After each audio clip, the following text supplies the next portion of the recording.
Le message est arrivé un jeudi matin pendant que j'arrosais les géraniums sur le balcon. Mon téléphone a vibré dans la poche de mon tablier et je me suis essuyé les mains sur le torchon de cuisine avant de répondre. C'était lui, mon mari de 40 ans. Le message était court, direct, comme il l'a toujours été pour les sujets qu'il ne voulait pas vraiment discuter. Nous allons devoir reporter le voyage. Léa veut rencontrer sa grand-mère biologique. J'ai besoin d'être présent pour ça. Tu comprends, n'est-ce pas? Je l'ai lu une fois, puis une autre, puis encore une autre. Les géraniums attendaient toujours l'eau, mais mes mains s'étaient arrêtées au milieu du geste. L'arrosoir est resté suspendu dans l'air quelques secondes avant que je ne me rende compte et que je le baisse. Lentement, j'ai regardé l'arrosoir vert défraîchi, les fleurs rouges délicates, l'horizon dégagé de ce matin d'octobre qui promettait de la chaleur pour l'après-midi. Tout était pareil, tout exactement comme c'était 5 minutes avant. Seulement moi, je venais d'être effacée d'une célébration qui avait pris des mois à planifier, des années à rêver, toute une vie à mériter. 40 ans de mariage. Une croisière en Méditerranée dont je rêvais depuis mon adolescence. Depuis que je lisais des magazines de voyage en cachette à la bibliothèque municipale et que j'imaginais comment ce serait de naviguer vers la Grèce, toucher les pierres anciennes de la Croatie, sentir le vent de l'Adriatique. Billet acheté il y a 3 mois, cabine réservée à l'avance, itinéraire monté avec soin pendant les nuits que j'ai passées seule devant l'ordinateur pendant qu'il regardait le rugby dans le salon. Tout payé par moi comme toujours, et maintenant annulé. Pas reporté, je le savais.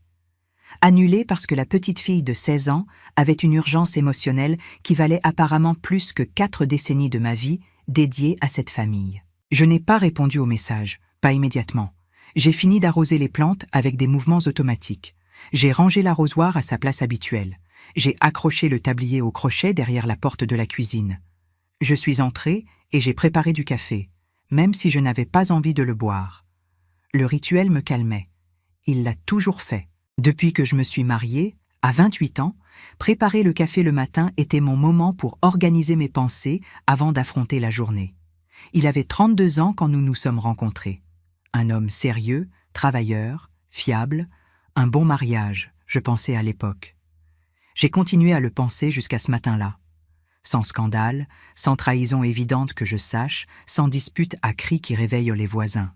Il travaillait comme superviseur dans une entreprise de logistique, moi comme comptable dans un cabinet moyen.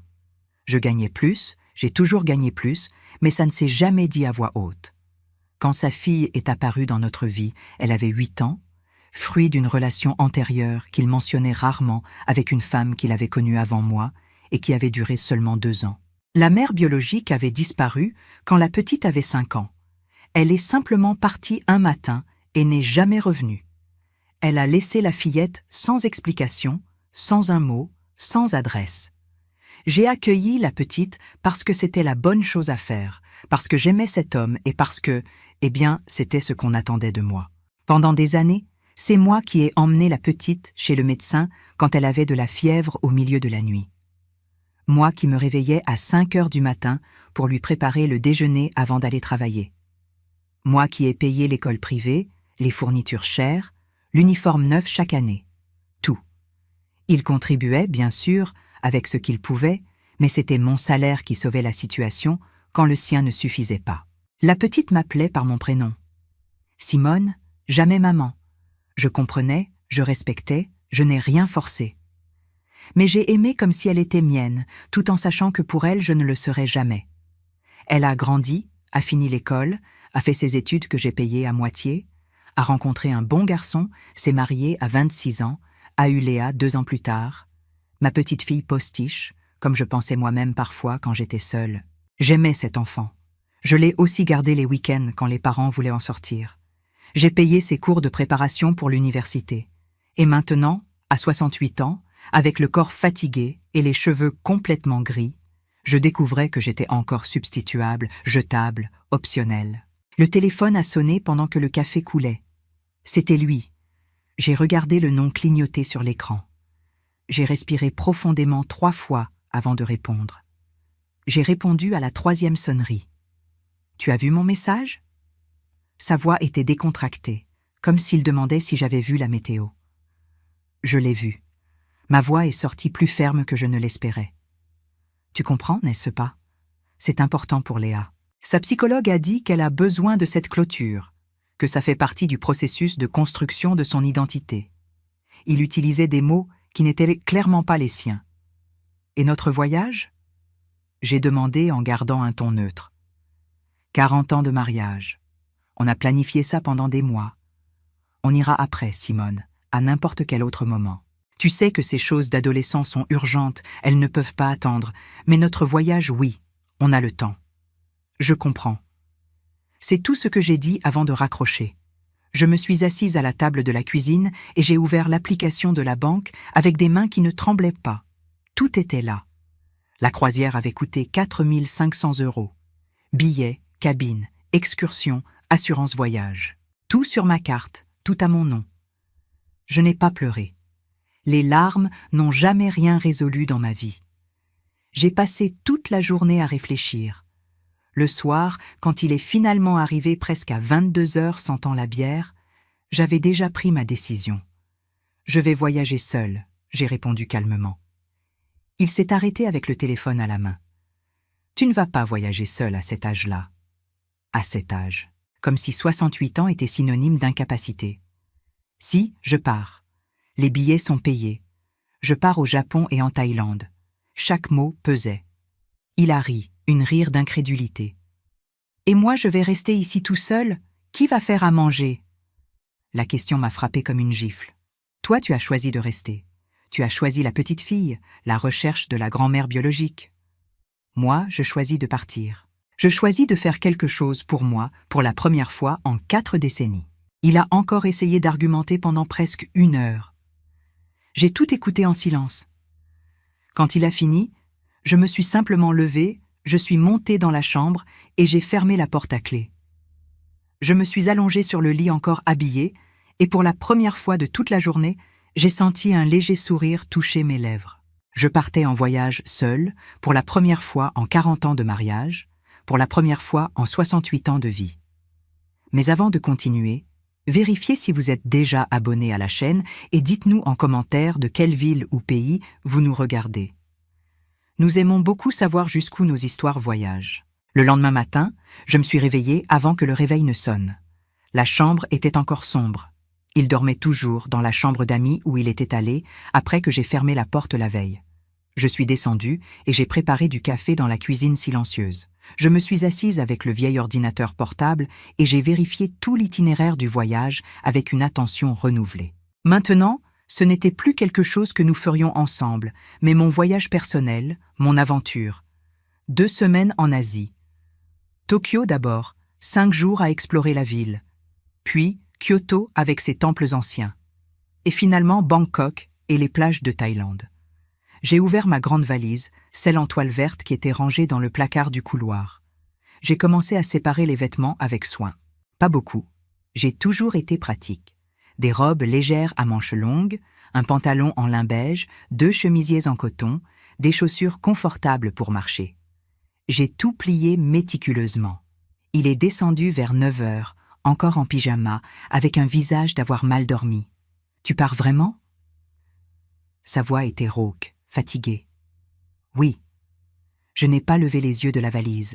Il a soufflé et est sorti sur la terrasse. Je l'ai vu allumer une cigarette et parler au téléphone avec de grands gestes, probablement avec sa fille, se plaignant de moi.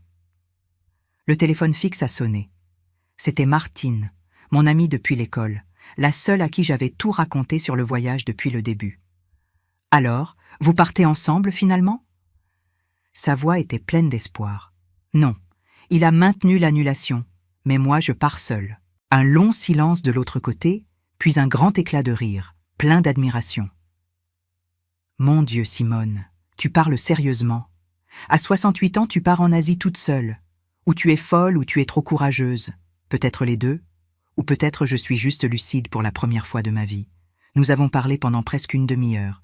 Elle m'a fait promettre de lui envoyer des photos tous les jours. Quand j'ai raccroché, je me sentais plus légère, plus confiante. J'ai passé les jours suivants à tout organiser avec la précision de décennies, à travailler avec des chiffres et des délais. J'ai confirmé toutes les réservations d'hôtels. J'ai imprimé les confirmations sur papier parce que je ne faisais pas totalement confiance à la technologie. J'ai séparé les yens et les bahts thaïlandais que j'avais achetés des mois auparavant. J'ai organisé les documents, fait des copies du passeport, noté les numéros d'urgence dans un petit carnet. J'ai prévenu le cabinet de comptabilité où je travaillais depuis 25 ans que je prendrais les 2 semaines de congé accumulées que je n'avais jamais utilisées. Ma patronne, Véronique, une femme de 42 ans qui m'avait toujours traité avec respect, m'a regardé avec quelque chose entre l'étonnement et l'admiration quand je lui ai expliqué. « Vous partez vraiment seule, Simone, en Asie ?» Elle ne pouvait pas cacher sa surprise. « Oui, c'est ça, seule et heureuse. » J'ai répondu avec un sourire qui m'a surprise par sa sincérité. Quel courage! Moi, à 42 ans, je meurs de peur de voyager seule, même à Lyon. Elle a ri, mais c'était un rire d'admiration. 3 jours avant le départ prévu, la fille de Michel est apparue à la maison sans prévenir. Thaïs avait 48 ans maintenant, 2 enfants adolescents, une maison confortable que j'avais aidé à meubler, toute une vie à laquelle j'avais contribué sans jamais recevoir un vrai merci. « Il faut qu'on parle, Simone. » Elle a dit mon prénom comme toujours, jamais maman. Elle est entrée sans y être invitée et a jeté son sac cher sur le canapé du salon. J'étais dans la cuisine en train de faire ma liste finale. Je ne me suis pas levée pour la saluer. De quoi? Ma voix est sortie plus froide que je ne le voulais. De cette attitude infantile. Mon père est très triste, très blessé par toi. Il ne dort pas bien, il ne mange pas. Elle parlait comme si j'étais responsable de son bien-être émotionnel. Et moi, est-ce que je ne passe pas par un moment difficile? 40 ans de mariage, un voyage que j'ai attendu toute ma vie, annulé par un message de 3 lignes. Ma voix a monté d'un ton. Ce n'est pas annulé, c'est reporté. Vous pouvez partir l'année prochaine, dans 6 mois. Elle gesticulait avec les mains. Pour quand exactement? Quand Léa aura fini la thérapie qui peut durer des années, quand elle entrera à l'université et aura de nouveaux problèmes, quand j'aurai 75 ou 80 ans et que je ne pourrai plus bien marcher, chaque question sortait plus forte, plus ferme. Elle est devenue rouge. Vous avez toujours été difficile, toujours avec cette manie de faire du drame pour n'importe quoi. Mon père l'a toujours dit que vous êtes dramatique. Elle a pratiquement crié. Tu peux partir maintenant. J'ai dit bas mais ferme. Comment? Elle ne croyait pas ce qu'elle entendait. Tu m'as très bien entendu. Tu peux partir. J'ai des choses à faire, un voyage à préparer. Je n'ai ni le temps ni la patience pour ça. Elle laissait rester debout quelques secondes, la bouche ouverte. Puis elle a attrapé son sac avec force et est sortie en claquant la porte si fort que le cadre au mur a tremblé. La veille du voyage, je me suis préparée à dîner seule pour la première fois en 40 ans. J'ai préparé un steak simple comme je l'aime, avec de l'ail et du beurre, du riz et une salade de tomates. J'ai mis la table juste pour moi, en utilisant la belle nappe que je gardais pour les visites. J'ai allumé une petite bougie à la lavande. J'ai mis de la musique douce à la radio. J'ai mangé lentement, en mastiquant bien, en savourant chaque bouchée. Il est passé par le salon pendant le dîner, a vu toute la scène. Il n'a rien dit. Il est monté dans la chambre d'amis en marchant fort dans les escaliers comme un enfant capricieux. J'ai lavé la vaisselle calmement, en séchant chaque assiette, chaque couvert. J'ai éteint les lumières une par une. Je suis montée lentement. Ma valise était déjà prête, complètement fermée, attendant à côté de la porte de la chambre. « Demain, on commence », je lui ai chuchoté à la valise. Je me suis couchée et j'ai dormi profondément pour la première fois en semaine. Le taxi est arrivé ponctuellement à 5 heures du matin. La ville dormait encore, les rues étaient vides et silencieuses. J'étais déjà complètement prête depuis 4h30, assise dans le salon avec la valise à côté. La maison était sombre, silencieuse. Il n'est pas descendu pour dire au revoir. Je l'ai entendu bouger dans la chambre quand le taxi a klaxonné discrètement, mais il n'est pas apparu. Mieux ainsi, j'ai pensé. J'ai mis la valise dans le coffre avec l'aide du chauffeur. Je suis montée sur le siège arrière et j'ai respiré profondément. J'ai regardé la maison une dernière fois avant que le taxi ne démarre. La maison qui avait été mienne pendant 35 ans. Les lumières étaient éteintes. Elles semblaient mortes, sans vie, sans âme. Je n'ai pas regardé en arrière quand le taxi a tourné au coin de la rue. J'ai gardé les yeux fixés devant, sur le chemin éclairé par les lampadaires. L'avion a décollé ponctuellement à 8 heures du matin de l'aéroport Charles de Gaulle. Je suis resté à regarder comment Marseille devenait petite là-bas en bas, à travers le hublot. Les lumières de la ville encore clignotantes contre le soleil naissant. J'ai senti quelque chose d'étrange dans la poitrine, serré, mais pas mauvais. Ce n'était pas exactement de la peur, c'était la liberté, c'était la possibilité, c'était un futur ouvert comme le ciel infini que l'avion traversait. L'avion a atterri à l'aéroport de Narita, un matin clair et frais d'octobre japonais. La ville semblait magnifique, même d'en haut, organisée, moderne, exactement comme je l'imaginais depuis petite quand je lisais sur le Japon à l'école. Mon cœur battait vite quand l'avion a touché la piste. J'ai récupéré ma valise après avoir attendu presque 40 minutes. Je suis passé par la douane où un officier japonais a tamponné mon passeport sans poser de questions et je suis sorti de l'aéroport en suivant les panneaux en anglais. J'ai pris un train express vers Tokyo en suivant les instructions que j'avais imprimées. Le trajet jusqu'à l'hôtel a été une révélation visuelle. Tokyo défilait par la fenêtre du train. Bâtiments modernes et anciens mélangés, rues arborées, voitures petites, gens élégants même en allant simplement au travail. Tout semblait un film, moins réel que le réel. L'hôtel était petit dans le quartier d'Asakusa, un 3 étoiles simple que j'avais choisi pour le prix et l'emplacement. La chambre était petite, mais avait un charme indéniable. Une fenêtre avec vue sur une petite rue étroite, un lit double avec une couette blanche moelleuse, une salle de bain minuscule mais fonctionnelle. J'ai posé la valise par terre et je me suis assise sur le bord du lit. J'étais à Tokyo, seule, à 68 ans, sans mari, sans famille, sans personne qui m'attendait. Et vous savez ce que j'ai senti à ce moment-là assise sur ce lit à Tokyo ? De la fierté. Une fierté immense, profonde, inattendue. Je me suis douchée longuement, laissant l'eau chaude laver la fatigue du long voyage. Je me suis changée et je suis descendue à la réception où une jeune fille avec les cheveux violets m'a donné une carte de la ville et a marqué quelques points touristiques avec un stylo rouge. Je suis sortie en marchant sans aucune hâte, sans itinéraire rigide, sans personne pour me presser. Tokyo en octobre était exactement comme je l'imaginais. Frais mais pas trop froid, les arbres déjà dorés, les rues animées. Je me suis arrêtée dans un petit café qui semblait sorti d'un film et j'ai commandé un thé vert et des mochis en pointant le menu. Je me suis assise à une petite table près de la fenêtre et je suis restée là à observer comment la ville finissait de se réveiller. C'était magnifique, chaque détail. Le goût délicat du thé, la douceur des mochis, le son du japonais parler rapidement autour de moi. Tout était absolument magnifique et nouveau et mien. J'ai passé toute la journée à marcher sans arrêt. Je suis allée au temple Sensoji avec ses lanternes rouges géantes. J'ai visité un jardin zen où j'ai observé les carpes nager dans un étang tranquille. J'ai mangé des ramen dans un petit restaurant où personne ne parlait anglais. Une soupe délicieuse. Le soir, fatiguée mais animée, je suis revenue à l'hôtel et j'ai pris le train-balle vers Kyoto le lendemain. Le voyage a été court, à peine 2h30, mais a révélé des paysages japonais magnifiques. Des rizières, des montagnes, des petits villages. Kyoto était complètement différente de Tokyo, plus calme, plus traditionnelle, infiniment plus spirituelle.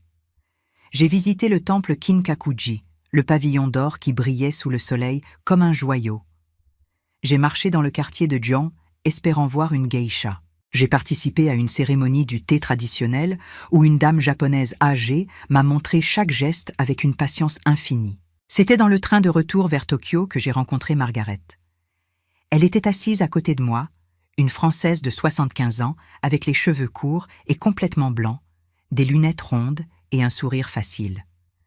Nous avons commencé à parler après que le train s'est stabilisé. « Première fois au Japon ?» elle a demandé. « Première fois en Asie. » J'ai admis. « Ah, comme c'est merveilleux. Vous voyagez en famille, avec votre mari ?»« Non, seul. Je voyage seul. » J'ai dit et j'ai attendu la réaction. Mais elle a ri, un rire authentique et fort. « Excellent. Moi aussi. Mon mari est mort il y a 5 ans. Au début, je pensais que je ne pourrais jamais plus voyager. Mais puis, j'ai pensé, est-ce que je vais rester à la maison en attendant de mourir aussi ? Non merci. Alors j'ai commencé à voyager seule. C'est libérateur. J'ai déjà visité 47 pays. 47. J'ai répété impressionné. Nous avons parlé pendant presque tout le trajet. Elle m'a donné des conseils sur la Thaïlande, ma prochaine destination. Et n'ayez pas peur de manger seul dans les restaurants. Au début, c'est bizarre, on se sent observé, mais ensuite on se rend compte que tout le monde s'en fiche. Elle m'a conseillé sérieusement. De retour à Tokyo, j'ai ouvert mon téléphone et j'ai envoyé la première photo au groupe de famille. Moi souriant devant le temple doré de Kyoto. La réponse est arrivée en moins de 5 minutes de Léa, ma petite fille. « Mamie, tu es à Kyoto toute seule ?» Plusieurs emojis de surprise. « Oui, je suis là et c'est merveilleux. » J'ai répondu en souriant à l'écran. Elle a envoyé plus d'émojis, des cœurs, des applaudissements. Sa mère n'a rien répondu, lui non plus. Ce silence éloquent disait tout ce que j'avais besoin de savoir. Je suis retournée à l'hôtel et j'ai dîné d'un sandwich que j'ai acheté dans une supérette près de l'hôtel. Simple mais délicieux. Je mangeais dans la chambre, allongée sur le lit, en regardant la télévision japonaise sans rien comprendre, mais en trouvant ça charmant. Je me suis endormie tôt, épuisée, mais incroyablement heureuse. Le genre de bonheur qui vient de l'intérieur, qui ne dépend de personne d'autre que de soi-même. Pour la première fois en 68 ans, je me mettais en premier, et c'était magnifique. Kyoto était complètement différente de Tokyo, plus calme, plus traditionnelle, infiniment plus spirituelle. J'ai visité le temple Kinkakuji, le pavillon d'or qui brillait sous le soleil comme un joyau. J'ai marché dans le quartier de Gion espérant voir une geisha. J'ai participé à une cérémonie du thé traditionnel où une dame japonaise âgée m'a montré chaque geste avec une patience infinie. C'était dans le train de retour vers Tokyo que j'ai rencontré Margaret. Elle était assise à côté de moi, une Française de 75 ans avec les cheveux courts et complètement blancs, des lunettes rondes et un sourire facile. Nous avons commencé à parler après que le train s'est stabilisé. « Première fois au Japon ?» elle a demandé. « Première fois en Asie. » J'ai admis.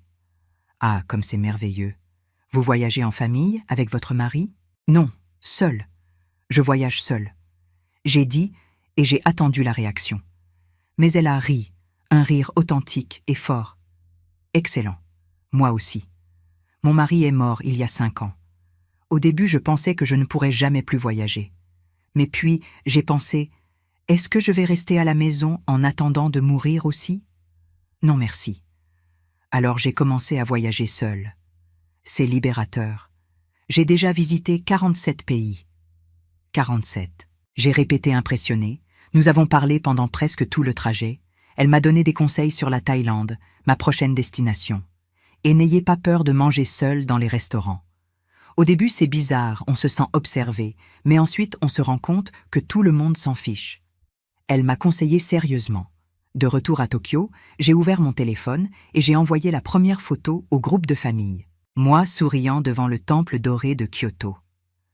La réponse est arrivée en moins de 5 minutes de Léa, ma petite fille. « Mamie, tu es à Kyoto toute seule ?» Plusieurs emojis de surprise. « Oui, je suis là et c'est merveilleux. » J'ai répondu en souriant à l'écran. Elle a envoyé plus d'émojis, des cœurs, des applaudissements. Sa mère n'a rien répondu, lui non plus. Ce silence éloquent disait tout ce que j'avais besoin de savoir. Je suis retournée à l'hôtel et j'ai dîné d'un sandwich que j'ai acheté dans une supérette près de l'hôtel. Simple mais délicieux. Je mangeais dans la chambre, allongée sur le lit, en regardant la télévision japonaise sans rien comprendre, mais en trouvant ça charmant. Je me suis endormie tôt, épuisée mais incroyablement heureuse. Le genre de bonheur qui vient de l'intérieur, qui ne dépend de personne d'autre que de soi-même. Pour la première fois en 68 ans, je me mettais en premier, et c'était magnifique. Après une semaine magique au Japon, j'ai pris un vol vers Bangkok. Le voyage a été long, mais confortable. L'avion a atterri dans une après-midi chaude et humide, typique de la Thaïlande. La ville était complètement différente du Japon, plus chaotique, plus bruyante, plus intense. Des voitures klaxonnant constamment, des gens parlant fort, un trafic absolument fou. Mon hôtel était près de Khao-san Road, dans un quartier qui n'était pas le plus charmant, mais était pratique. La chambre était encore plus petite que celle de Tokyo, mais propre et avec une climatisation que j'ai appréciée. Le lendemain, je me suis réveillée excitée et je suis allée directement au Grand Palais très tôt. Il y avait énormément de monde. Des touristes de toutes les parties du monde avec des appareils photo professionnels, des guides avec des drapeaux colorés, des vendeurs ambulants. Mais quand je suis finalement entrée dans ce palais ancien, quand j'ai vu les temples dorés brillant sous le soleil tropical, j'ai senti un frisson. C'était magnifique, impossible à décrire. J'ai mangé une vraie pad thaï dans un petit restaurant bondé, servi par une Thaïlandaise souriante d'environ 70 ans. C'était absolument délicieux, épicé et parfait. L'après-midi, j'ai pris un tuk-tuk bruyant dans les rues de Bangkok.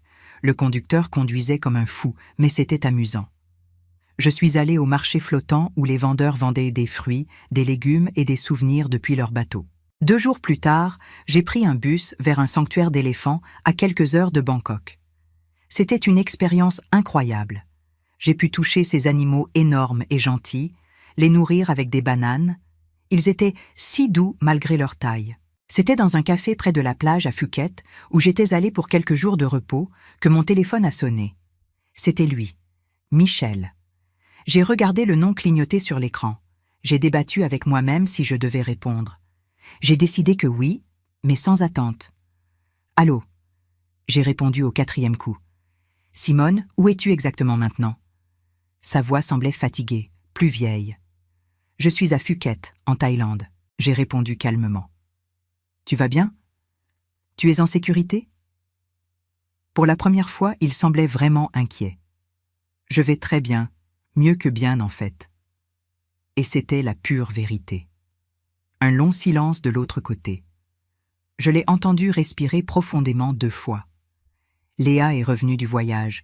Elle a rencontré sa grand-mère biologique. Il a finalement parlé lentement. Et comment ça s'est passé ? J'ai demandé, vraiment curieuse. Ça a été très difficile, Simone, pire que ce que nous imaginions. La femme vit dans un petit village perdu en Bretagne. Elle a 3 autres enfants de relations différentes. Elle se souvenait à peine de Léa. Elle n'a presque montré aucun intérêt. Elle a dit que la grossesse était un accident. L'abandonner a été la meilleure chose qu'elle a faite. Il racontait avec une voix lourde. J'ai ressenti une vraie peine pour Léa. Personne ne mérite ça. Je suis vraiment désolée. Comment va-t-elle ? J'ai demandé avec une vraie inquiétude. Elle est dévastée. Elle ne cesse de pleurer depuis 3 jours. Elle ne veut pas sortir de sa chambre. Sa mère, ma fille, ne sait plus quoi faire. Nous sommes tous désespérés ici. Il a soupiré profondément. Elle doit continuer avec sa thérapeute. Elle a besoin de traiter cette déception. J'ai conseillé. Je le sais. Je le sais. Mais Simone, tu ne vas pas revenir ? Tu ne vas pas écourter le voyage ? Léa demande après toi. Il est finalement arrivé là où il voulait. J'ai fermé les yeux et j'ai respiré profondément l'air chaud de Phuket. J'ai regardé la mer devant moi. Revenir. Le voyage n'est même pas arrivé à la moitié. J'ai dit avec une fermeté renouvelée. Mais Léa a besoin de toi maintenant, Simone. Tu as toujours été importante pour elle. Il utilisait la carte émotionnelle. Maintenant, elle a besoin de moi, tu dis. Maintenant que tout a mal tourné, maintenant que le fantasme s'est écroulé. Mais quand j'avais besoin de toi, quand je t'ai supplié de ne pas annuler notre voyage, où étiez-vous tous ? Ma voix a monté d'un ton. Ne sois pas injuste, Simone. C'est différent. C'est une urgence familiale. Il a aussi élevé la voix. Injuste. Moi, 40 ans, et je n'ai jamais été la priorité de personne dans cette famille. J'ai tout payé, j'ai soutenu tout le monde, j'ai supporté chaque décision, et maintenant que je fais enfin quelque chose exclusivement pour moi, pour la première fois de ma vie, moi je suis l'injuste. Chaque question sortait plus forte. Il est resté silencieux finalement. Tu as changé, Simone. Je ne sais plus qui tu es. Il a dit bas, avec une voix blessée. Je n'ai pas changé. Je me suis réveillée. Finalement, à 68 ans, j'ai appris à me mettre en premier. J'ai trop tardé. J'ai répondu avec un calme forcé. J'ai raccroché avant qu'il ne puisse répondre. Ma main tremblait légèrement en tenant le téléphone. Ce soir-là, j'ai dîné seule dans un restaurant de fruits de mer sur la plage. Le serveur était un jeune Thaïlandais sympathique qui m'a recommandé le poisson grillé. C'était délicieux. J'ai bu un verre de vin blanc et j'ai regardé le coucher de soleil sur la mer d'Andaman. C'était magnifique, les couleurs orange et rose se reflétant sur l'eau. C'était le lendemain, dans un autre café près de la plage, que j'ai rencontré Maria. Elle était assise à la table d'à côté, aussi seule, fumant cigarette après cigarette et buvant du café comme si c'était de l'eau. Mexicaine, j'ai découvert. Excusez-moi d'avoir entendu sans le vouloir, mais vous êtes française ? Elle a demandé en français avec un accent charmant. Oui, de Marseille. Et vous ? Du Mexique, de Mexico. Elle a souri largement. Nous avons commencé à parler, et en quelques minutes, nous étions des amis. Nous avons dîné ensemble ce soir-là dans un restaurant thaïlandais. Nourriture épicée arrosée de beaucoup de vin rouge. Maria fumait beaucoup, buvait encore plus, riait trop fort, mais elle était rafraîchissante. Tu m'inspires tellement, Simone. Sérieusement. Moi, à 45 ans, je mourais de peur de voyager seule. Et toi, à 68 ans ici, toute seule, c'est incroyable. Elle a dit entre une gorgée de vin et une autre. Nous avons parlé jusqu'à ce que le restaurant commence à fermer. Elle m'a raconté son mariage de 20 ans qui s'était terminé il y a 6 mois. C'est drôle, non ? Elle a dit.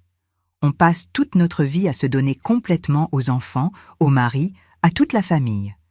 Et quand on décide finalement de faire quelque chose juste pour nous, tout le monde voit ça comme de l'égoïsme. Exactement. Comme si prendre soin de soi était un crime. J'ai complété. Nous nous sommes dit au revoir près de minuit avec une longue étreinte. Tu es une guerrière, Simone. Ne l'oublie jamais. Elle a crié quand son taxi est parti. Je suis retournée à l'hôtel en marchant, bien qu'il soit tard. Bangkok de nuit était trop belle pour la gâcher avec des peurs excessives. Je me sentais invincible, protégée par mon propre courage fraîchement acquis. Cette nuit-là, allongée dans mon lit avec le ventilateur tournant au plafond, j'ai pris une décision.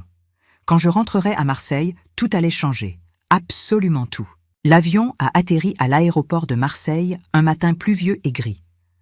Quand je suis arrivée à la maison, en milieu d'après-midi, la maison était sombre, silencieuse, exactement comme je l'avais laissée 1 mois auparavant. Il n'était pas là. Mieux ainsi. Je n'ai pas défait ma valise immédiatement. J'ai d'abord pris une longue douche, laissant l'eau chaude laver la fatigue du long voyage. Je me suis changée et je suis descendue préparer du café. Je le buvais à la table de la cuisine quand j'ai pris mon téléphone et j'ai cherché un avocat spécialisé en divorce qu'une vieille amie m'avait recommandé il y a des années. Le cabinet était petit mais respecté dans le centre de Marseille. J'ai appelé et j'ai pris rendez-vous pour le lendemain. Le maître m'a reçu avec une gentillesse professionnelle et m'a offert un café que j'ai accepté avec gratitude.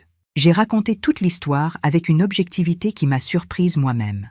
Je n'ai pas dramatisé, je n'ai pas pleuré. J'ai juste relaté les faits. 40 ans de mariage, voyage annulé, décision de divorcer, appartement à mon nom.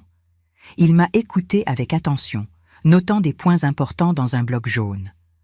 Quand j'ai terminé, il a ouvert le dossier avec mes documents et a tout vérifié avec un calme presque irritant. L'acte de propriété de l'appartement, les relevés bancaires, l'acte de mariage. L'appartement est exclusivement à votre nom, Madame Simone. Acheté avant le mariage et jamais changé de régime. Légalement, vous pouvez le vendre quand vous voulez sans avoir besoin de son autorisation. Il a confirmé ce que je savais déjà. Et il peut contester ? J'ai demandé. Il peut essayer d'argumenter qu'il y a eu une société de fait pendant des décennies et qu'il a contribué financièrement à l'entretien. Mais pour être très honnête avec vous, ses chances de succès sont minimes si toute la documentation est en ordre. Il a été direct. Je lui ai posé des questions sur les conséquences légales possibles, les délais, les coûts. Il m'a tout expliqué avec patience. Je suis sortie de là 1 heure plus tard, avec la sensation étrange de traverser un pont. Le soir, j'ai reçu un appel de lui. « Tu as vraiment engagé un avocat ?» Sa voix mélangeait colère et incrédulité. « Oui, c'est ça. La procédure de divorce va commencer officiellement la semaine prochaine. » J'ai confirmé calmement. « Tu exagères, Simone. Tout ça pour un voyage. » Il ne comprenait toujours pas. Ce n'est pas à cause du voyage spécifiquement. Le voyage a juste été la goutte qui a fait déborder le vase qui se remplissait depuis 40 ans. J'ai essayé de lui expliquer. Et l'appartement? Tu vas vraiment me mettre dehors? Je ne vais pas te mettre dehors avec violence. Je vais te donner un temps raisonnable pour que tu t'organises et que tu cherches un endroit. Mais oui, je veux que tu partes. J'ai maintenu ma fermeté. Il a raccroché sans dire au revoir. À la fin de cette semaine-là, sa fille est apparue de nouveau. Il faut qu'on parle sérieusement, Simone. Vous détruisez ma famille. Elle est entrée en criant. J'étais dans le salon en train d'organiser de vieux papiers. J'ai continué ma tâche sans me lever. Je ne détruis rien, je termine juste quelque chose qui ne fonctionne plus. J'ai répondu calmement. Vous ne pouvez pas mettre mon père à la rue comme ça. Il a 72 ans. Elle était vraiment désespérée. Il peut vivre avec toi, il peut louer un appartement, il peut vivre dans un hôtel. Il y a beaucoup d'options pour un homme adulte avec une retraite. J'ai énuméré les possibilités. Vous avez toujours été égoïste, mais là ça dépasse toutes les limites. Elle a pratiquement crié. J'ai finalement lâché les papiers et je l'ai regardé dans les yeux. Égoïste. Moi qui ai payé ton école privée pendant des années. Moi qui t'emmenais chez le médecin. Moi qui t'ai élevée depuis tes 8 ans comme si tu étais ma fille. Moi je suis l'égoïste. Chaque question sortait plus forte. Vous avez fait tout ça parce que vous avez voulu. Personne ne vous l'a demandé. Elle me l'a jeté au visage. Tu as raison sur ça. Personne ne me l'a demandé explicitement, mais tout le monde l'a accepté avec plaisir. Tout le monde en a profité. Ma voix a monté. Vous allez le regretter. Vous allez rester seul et abandonné. Elle a prédit avec méchanceté. Mieux seul et en paix qu'accompagné et invisible. J'ai répondu et je suis revenu à mes papiers. Elle est partie en claquant la porte violemment. Les semaines suivantes ont été étrangement pratiques. Il a déménagé chez sa fille après seulement 1 mois. Mieux ainsi. J'ai continué à travailler mes dernières semaines au cabinet en accomplissant le préavis de 30 jours. Le divorce est sorti étonnamment vite, à peine 3 mois après avoir déposé les papiers. Il n'a pas contesté. Le jour où j'ai signé les papiers finaux au tribunal, je suis sortie de là et je me suis assise sur un banc d'un parc public. J'ai regardé ma main gauche, l'alliance en or que j'avais portée pendant 40 ans entiers. Je l'ai enlevée lentement. J'ai senti le doigt étrange, plus léger, nu, libre. J'ai rangé l'anneau dans une petite boîte dans mon sac. Je ne l'ai pas jeté, je ne l'ai pas vendu, je l'ai juste rangé. C'était une partie de mon histoire. Le soir, assise seule dans mon nouvel appartement que j'avais loué près du Vieux-Port, j'ai regardé autour de moi l'espace petit mais complètement mien. Seulement 2 chambres, salon et cuisine intégrés, une salle de bain simple. Rien de luxueux, mais mien. Payé avec mon argent, choisi selon mes goûts. J'avais vendu le grand appartement rapidement. Un jeune couple avec 2 petits-enfants avait été enchanté. Avec ma moitié, j'ai acheté quelques meubles neufs simples, payé 6 mois de loyer à l'avance et gardé le reste dans un compte d'épargne. Je n'étais pas riche, mais j'avais la tranquillité financière suffisante pour vivre modestement pendant quelques années. J'ai ouvert mon vieil ordinateur et j'ai commencé à chercher de nouveaux voyages. La Nouvelle-Zélande m'intéressait, ou peut-être l'Australie. Il y avait encore tellement de monde à voir, tellement de temps encore à profiter si ma santé coopérait. Le téléphone a sonné. C'était une agence de voyage spécialisée dans le tourisme pour seniors. 3e âge. L'expression m'a fait sourire. En fait, je suis dans le premier âge de ma nouvelle vie. J'ai répondu et j'ai ri seul de mon propre commentaire. J'ai raccroché en souriant. J'ai regardé mon reflet dans la fenêtre sombre. J'ai vu une femme de 68 ans avec les cheveux complètement blancs que j'avais arrêté de teindre, des rides profondes autour des yeux, un corps fatigué mais encore fonctionnel. Mais j'ai aussi vu quelque chose de nouveau, un éclat dans le regard, un vrai sourire, une posture plus droite, plus sûre. J'ai vu la liberté personnifiée. Léa, ma petite fille, a commencé à me rendre visite régulièrement après la fin du divorce. Chaque semaine, elle apparaissait avec une excuse, m'apportait un gâteau qu'elle avait fait, me demandait de l'aide avec ses impôts ou simplement parler. Je me suis rendu compte qu'elle cherchait vraiment ma compagnie maintenant, pas par obligation familiale. Nous nous asseyions sur le petit balcon de l'appartement en buvant du thé ou du café, en parlant de tout. Elle me racontait l'école, son nouveau petit ami qu'elle avait rencontré en thérapie, ses projets d'étudier la psychologie. « Mamie, je t'admire tellement, tu sais. » Elle a dit un samedi après-midi pluvieux. Pourquoi, ma chérie? J'ai demandé curieuse. Pour avoir eu le courage de recommencer à 68 ans, de tout laisser et d'aller chercher ton bonheur. Beaucoup de jeunes n'ont pas ce courage. Elle a parlé sérieusement, mature au-delà de ses 16 ans. J'ai tardé trop longtemps à avoir ce courage, Léa. N'attends pas autant que moi. Ne laisse jamais personne t'effacer. Je lui ai conseillé en lui tenant la main. Je te le promets, mamie. Je te le promets. Elle a serré ma main en retour. La fille de Michel n'est jamais réapparue. Elle envoyait des messages occasionnels par WhatsApp, toujours courts, toujours formels. Nous parlions rarement.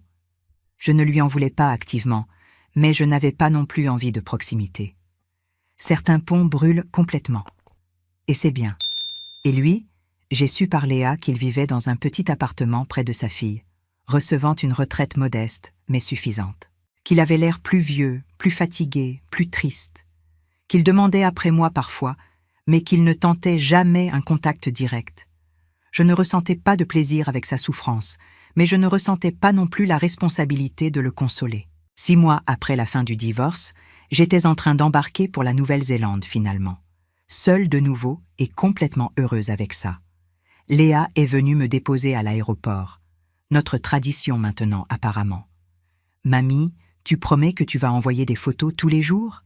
Elle a demandé avec les yeux brillants. « Je te le promets, mon amour, je l'ai serré fort. Et fais attention là-bas, hein? La Nouvelle-Zélande est très loin. » Elle s'inquiétait vraiment. « Je sais, c'est pour ça que j'y vais, pour vivre quelque chose de différent. » J'ai expliqué en souriant. Elle m'a donné une longue et forte étreinte. « Je t'aime beaucoup, mamie, tu es mon inspiration. Moi aussi je t'aime, ma chérie, plus que tout. » J'ai retenu mes larmes avec effort. Dans l'avion, en direction d'Auckland, je me suis assise à côté d'une dame anglaise très sympathique de 75 ans, appelée Patricia. Elle allait retrouver un groupe d'amies veuves, toutes voyageant ensemble en Océanie. Mon mari est mort il y a 10 ans. Je suis restée 2 ans enfermée à la maison à pleurer. Mais puis j'ai pensé, Robert voudrait ça pour moi? Alors j'ai commencé à voyager. Elle m'a raconté. Nous avons parlé pratiquement tout le voyage, 30 heures longues avec connexion. Elle m'a donné des conseils précieux sur la Nouvelle-Zélande. Elle m'a montré de belles photos de ses voyages précédents. L'Inde colorée, le Japon organisé, le Népal montagneux. Quand nous sommes arrivés à Auckland finalement, épuisés mais excités, elle m'a donné une forte étreinte et une carte avec son email. Restons en contact, Simone. Et souviens-toi, la vie est trop courte pour la vivre pour les autres. Vis pour toi-même.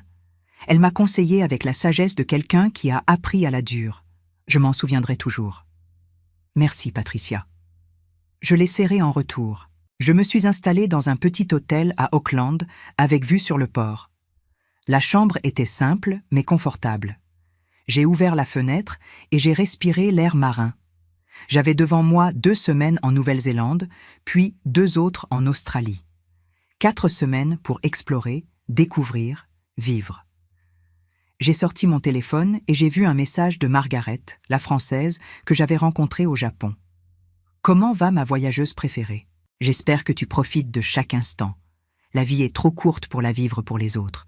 Vis pour toi. » Ce message m'a fait sourire. J'ai regardé par la fenêtre le port d'Auckland s'étendant devant moi. Des bateaux, des mouettes, des gens se promenant sur le quai. La vie continuait normalement, et moi aussi je continuais, seulement maintenant libre des vieilles attaches. J'ai ouvert mon ordinateur et j'ai commencé à chercher d'autres destinations. Le Pérou m'intéressait avec le Machu Picchu. L'Islande aussi avec ses geysers et ses aurores boréales. Il y avait encore tellement à voir, tellement à vivre. Je me suis levée et je suis allée sur le petit balcon de la chambre d'hôtel. J'ai regardé la ville s'étendre devant moi. Auckland brillait sous le soleil du matin. J'ai pensé à tout le chemin parcouru depuis ce jeudi matin où j'arrosais les géraniums sur mon balcon à Marseille. Ce message qui avait tout changé. Cette décision de partir seule qui avait transformé ma vie. Je ne regrettais rien. Pas un instant. Pas une décision. J'avais 68 ans et pour la première fois de ma vie, j'étais complètement, absolument, merveilleusement libre. Libre de choisir où aller, quand partir, combien de temps rester. Libre de manger seule dans les restaurants sans me sentir jugée. Libre de m'endormir quand je voulais et de me réveiller sans alarme. Libre de dépenser mon argent comme je voulais. Libre de vivre pour moi-même, enfin. J'ai souri en regardant l'horizon. Demain, j'irai visiter la Sky Tower. Après-demain, peut-être Rotorua avec ses sources chaudes. Dans une semaine, je prendrai l'avion pour Sydney. Et après, qui sait? Le monde était vaste et j'avais encore du temps. Pas tout le temps du monde, bien sûr. À 68 ans, je savais que le temps était compté. Mais j'avais assez de temps pour vivre, vraiment vivre, pour la première fois. Et c'était tout ce qui comptait. J'ai respiré profondément l'air marin d'Auckland et j'ai senti mon cœur se remplir de gratitude. Gratitude pour avoir eu le courage de partir. Gratitude pour avoir choisi de me choisir. Gratitude pour cette nouvelle vie qui commençait à 68 ans. Il n'est jamais trop tard, j'ai pensé. Jamais trop tard pour recommencer. Jamais trop tard pour être heureuse. Jamais trop tard pour vivre. Si cette histoire a touché votre cœur, répondez ici dans les commentaires. À ma place, qu'auriez-vous fait? N'oubliez pas de regarder la prochaine vidéo qui apparaît sur votre écran. Elle apporte un rebondissement surprenant et émouvant qui vous captivera du début à la fin.